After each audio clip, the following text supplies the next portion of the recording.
আসসালামু আলাইকুম প্রিয় দর্শক, আশা করছি সবাই ভালো আছেন। দেশে ও দেশের বাইরে যে যেখান থেকে আমার ভিডিওটি দেখছেন সবাইকে অসংখ্য ধন্যবাদ।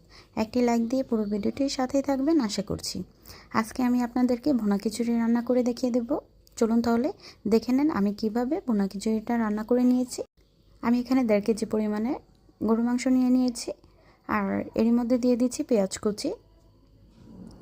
আমি এখানে পরিমাণ মতো পেঁয়াজ কুচি দিয়ে দিচ্ছি, আর দিয়ে দিচ্ছি শুকনো মশলা, তেজপাতা কয়েকটা দিয়ে দিয়েছি, আর দিয়ে দিচ্ছি দারচিনি, আর দিয়ে দিচ্ছি এলাচ,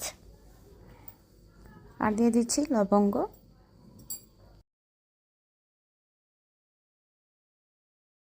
আমি এখন দিয়ে দিচ্ছি হলুদ গুঁড়া 2 চা চামচ, আর দিয়ে দিচ্ছি মরিচ গুঁড়া 2 চা চামচ। ঝালটা যার যার ইচ্ছে মতো দিয়ে নেবেন। আর এখানে দিয়ে দিচ্ছি ধনিয়া গুঁড়া, আর দিয়ে দিচ্ছি স্বাদ মতো লবণ।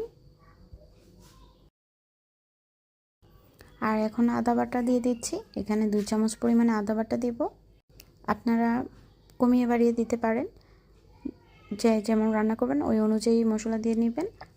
জিরা বাটা, আর দিয়ে দিয়েছি পরিমাণ মতো তেল।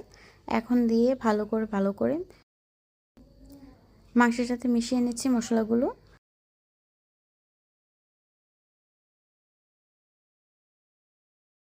মিলিয়ে নিয়ে চুলায় বসিয়ে দিয়েছি সরাসরি। আমি কিছুক্ষণ পানি দিয়ে জাল করে একদম মাংসটা নরম করে নিয়েছি। কষিয়ে আসার পর দিয়ে দিচ্ছি পোলার চাল আর ডাল। এখানে 2 আইটেম ডাল দিয়ে এই ভুনা খিচুড়িটা রান্না করছি। মুসুরি ডাল আর মুগ ডাল দিয়ে আমি ভুনা খিচুড়িটা রান্না করছি।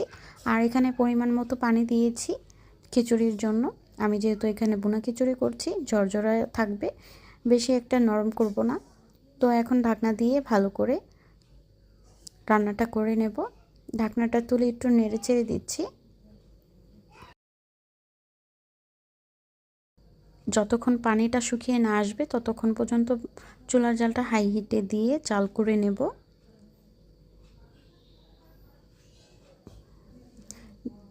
এভাবে করে খিচুড়ি রান্না করলে মুখে স্বাদ লেগে থাকবে, যে খাবে সেই আপনার ভক্ত হয়ে যাবে, এতটা টেস্ট হয় এভাবে করে ভুনা খিচুড়ি রান্না করলে।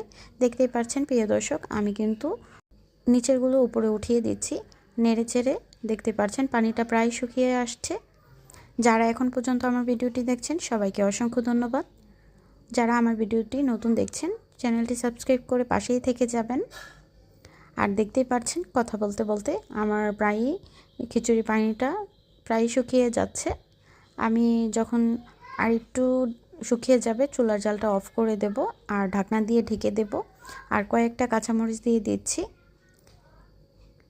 এই পর্যায়ে চুলাটা অফ করে দিয়েছি, পানিটা একদম শুকিয়ে গিয়েছে। আর মিডিয়াম আঁচে রেখে আমি কিন্তু বাকিটা কমপ্লিট করে নেব। দেখতেই পাচ্ছেন কতটা পারফেক্ট হয়েছে, উপরে নিচে করে দিচ্ছি। আর কতটা লোভনীয় হয়েছে দেখেই বোঝা যাচ্ছে। এভাবে করে ভুনা খিচুড়ি রান্না করলে একবার খেলে বারবার খেতে ইচ্ছে করবে। যারা খিচুড়ি পছন্দ করেন তারা এভাবে করে বাসায় ট্রাই করতে পারেন।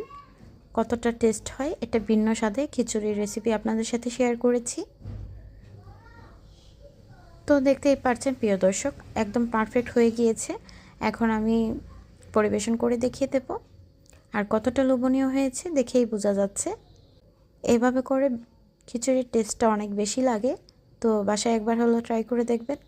এখন আমি আপনাদেরকে পরিবেশন করে দেখিয়ে দিচ্ছি। খিচুড়ি খাবো, তার সাথে লেবু, কাঁচামরিচ আর একটু সালাদ দিয়ে দিচ্ছি। এভাবে করে যদি প্রেজেন্ট করেন দেখতে অনেক সুন্দর লাগবে।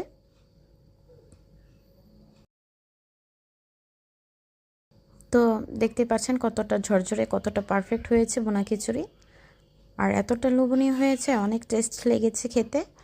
যারা খিচুড়ি পছন্দ করেন তারা এভাবে করে একবার হলেও ট্রাই করে খেয়ে দেখবেন। আপনারা চাইলে যে কোনো মাংস দিয়ে এই রেসিপিটা করে নিতে পারেন। আমি এখানে গরুর মাংস দিয়ে খিচুড়িটা রান্না করে নিয়েছি, আর সাথে আচার নিয়েছি। এভাবে করে খিচুড়ি অনেক টেস্ট লাগে প্রিয় দর্শক, বাসায় একবার হলেও ট্রাই করে দেখবেন। আর যারা এখন পর্যন্ত আমার ভিডিওটির সাথেই ছিলেন সবাইকে অসংখ্য ধন্যবাদ। এই রেসিপিটা আপনাদের কাছে কেমন লেগেছে কমেন্টে অবশ্যই জানিয়ে যাবেন। সবাই ভালো থাকবেন, সুস্থ থাকবেন। আবারও নতুন কোনো ভিডিও নিয়ে হাজির হয়ে যাব। আল্লাহ হাফেজ।